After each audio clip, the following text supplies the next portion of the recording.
Shalom, jumpa lagi di Klavus Sukacita. Puji Tuhan, kita diberi lagi kesempatan untuk dapat membaca dan merenungkan firman Tuhan. Tetapi sebelum itu, mari kita bersatu dalam doa. Kita berdoa.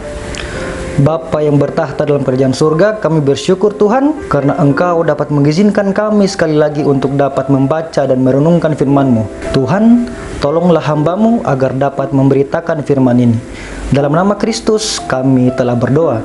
Amin.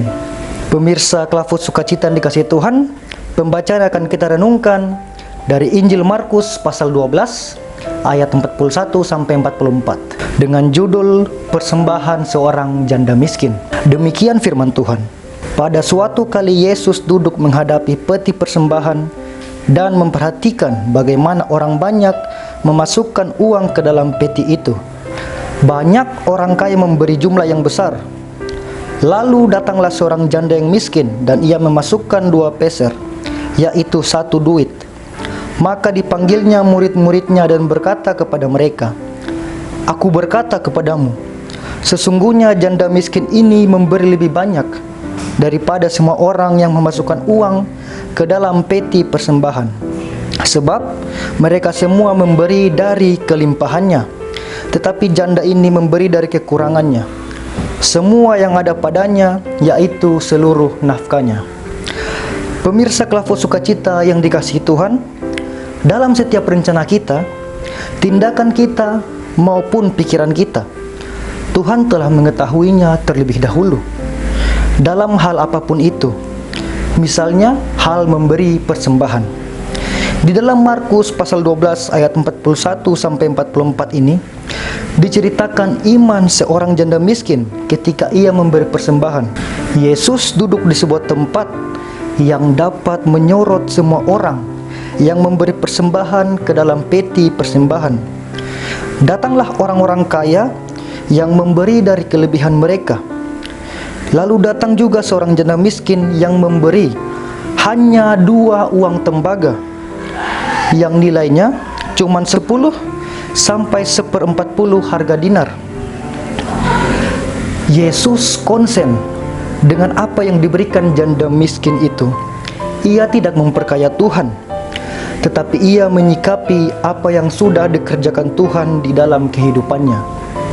Ia tidak melihat apakah masih ada roti dan anggur di rumahnya, bagaimana kehidupannya besok, tetapi ia memberi dengan penuh sukacita, dengan penuh syukur, karena Tuhan memeliharanya. Pemirsa yang Kristus kasihi, kerap kali kita memberi seperti orang-orang kaya tersebut. Kita memberi dengan setengah hati, takut kehilangan harta yang bersifat fana. Kita meminta Tuhan memberikan balik apa yang kita berikan, padahal apa yang kita persembahkan adalah milik Tuhan. Tidak ada bandingannya dengan anugerah keselamatan yang Tuhan telah berikan melalui pengorbanannya di atas kayu salib.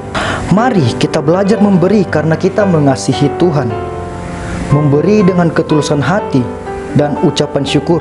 Janda miskin memberi banyak karena dia merasa banyak yang Tuhan sudah kerjakan di dalam hidupnya. Jika kita merasa Tuhan memberkati kita, maka tidak ada ketakutan di dalam diri kita. Ketika kita mempersembahkan baik harta, tenaga, pikiran, waktu, dan seluruh hidup kita untuk Tuhan, maka Tuhan akan menerima persembahan kita dengan penuh sukacita. Bawalah persembahanmu kepada Tuhan. Berilah bukan dengan paksaan, tetapi dengan kerelaan. Tuhan memberkati kita dengan firman-Nya. Kita bersatu dalam doa. Tuhan, kami bersyukur, kami berterima kasih Tuhan untuk cinta kasih-Mu.